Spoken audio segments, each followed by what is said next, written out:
Hi, this is Lewis Harrison, and we do a podcast on self-improvement and personal development, all kinds of tips and information that you can use for self-help and also to get your life game in a much higher level. And also use case histories based on what's going on in the world, especially in social media and the trending on Google and in the news. So I'm an older guy, but I like being sort of in touch with what's happening in youth culture. And I read today that someone named Ethan the Supreme passed away. That Ethan Peters' born name. He died of a drug overdose. And I was interested in finding out who he was. And this is one of the major trending stories here in September of 2020. And I was reading about him intensely. And Peter was an American beauty blogger, a makeup artist, and a popular social media personality. He generated a huge following in social networking sites that were dedicated to beauty and the lifestyle. And he was a star on Instagram and YouTube, where he posted makeup tutorials and reviews. And he was the founder of the clothing line Hellboy. So what caught my eye as I read the report was that Ethan was only 17 years old. So this young man created a powerful and effective social media strategy, but he had never developed an effective strategy for winning the game of life. And I like to think of myself as a pretty aware person. I don't try and be a young person. I'm not. I'm going to be 70 years old. But I grew up in the South Bronx. I was in the beginning of hip-hop and rap culture, and I've been to 23 countries in the world, and I really have a passion for sort of creating a path for younger people to improve themselves, become more effective, more efficient, more precise, more productive. And 17 is a rough age, man. At 17, you're really just a child slowly crashing, sliding, crawling, and feeling your way around into adulthood. So I'm just like you when I was 17. I was exploring and testing and taking risks. Some of us don't make it. We take the risks and we just don't make it. Ethan Peters didn't make it. His Wikipedia page said nothing of his confusion at 17 years of age. Who are any of us at 17? We're just forming ourselves. So my question is, where were his mentors, his guides, and his life coaches? Now, I'm not going to blame his parents. I'm not going to do that. I feel deeply for them and their loss. I know that they felt they were doing their best for their son. They allowed a creative, flamboyant, lovable young man do what he wanted and needed to do. Still, he was 17 years old and needed something that he did not get from his family or friends. I can't say what. Maybe he needed tough love or forced rehab, having his parents banish him from social media. I can't say. Clearly, he needed something. And I know this for only one reason. I'm an expert on why he needed this. Because he's dead. That's why. So I can only use my own youth as a reference point. And young people are young people. I mean, my youth is, 55 years ago. But youth is youth. When I was young, I was lonely, confused, and I was troubled. My mother didn't really know what to do with me or about me.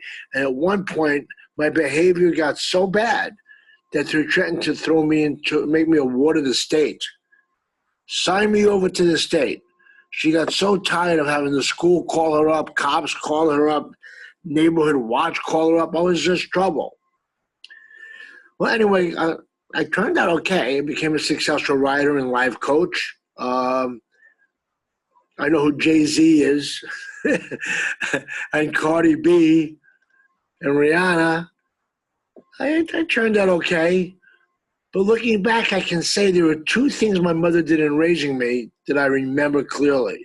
And by the way, if you're a young person running wild, this is going to freak you out. One, my mother had me in the house at 9 p.m. I'm not shitting you. No hanging out with my friends after 9. No unsupervised parties. It might make me lonely. It might make me a loner. Other kids might think I was a loser, make fun of me, bully me. That was the rule. My mother's philosophy on this was basic. Kids will be kids, and that means some bad choices. And in her mind, adult supervision was the solution. I could stay out late for organized and supervised events. However, she knew that if I made bad choices, there would be likely an adult that was responsible to serve as a sort of safety net. And man, did I complain, heat and hard. Fuck, man, it was the worst. 9 o'clock. My friends thought I was like such a wuss. But my mother was rigid on this. The few times I decided to test her rule, there were fair but strong consequences. I got the point, and I was in by 9 p.m. This went on to my senior year of high school when I was 18 years old. Then, at least twice a month on weekends, she dragged me, and believe me, I felt dragged, to some artistic or cultural event. I could choose what I wanted to do, but there was no negotiation about doing something. Usually what she dragged me to was an opera, a play, a lecture, or some museum. Remember, this is the 1950s and early 60s. We got in a bus in the South Bronx and took that bus through Harlem. We were the only white people on the bus going through Harlem to go to a museum downtown. And she would point out this is Dr. King's thing. This is Malcolm X's thing. This is Marcus Garvey's thing. My mother taught me about Black history. And if I misbehaved or acted out, she ignored it until we got to the event. Then just before we would have entered, she dragged me back home as a lesson on social intelligence. That's before the word even existed. She didn't yell, she never hit me, didn't call me an asshole, didn't say, what the fuck is wrong with you? But I learned about boundaries, social intelligence, and respect for others. And I also developed an appreciation of a wide range of ideas, subjects, lifestyles, and cultures. I made my living today coaching people on these very things. Yep. I was coached and mentored all the way through my confused youth and exploratory adulthood. I always had a Yoda or an Obi-Wan Kenobi, some mentor to guide me and keep me out of trouble. It might have been a teacher, a guidance counselor, or even some old porter who I hung out with while he mopped the floors in high school.